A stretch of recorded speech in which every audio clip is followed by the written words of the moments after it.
Mwana mpotevu kawaza moyoni, nitaenda hadi kwake baba yangu, nimwombe sehemu ya mali yangu, ninahitaji kuwa huru.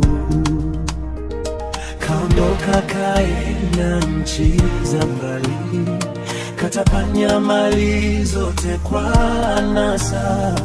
Mali zilipoisha aliteseka, hata kujilisha na nguruwe. Nitarudi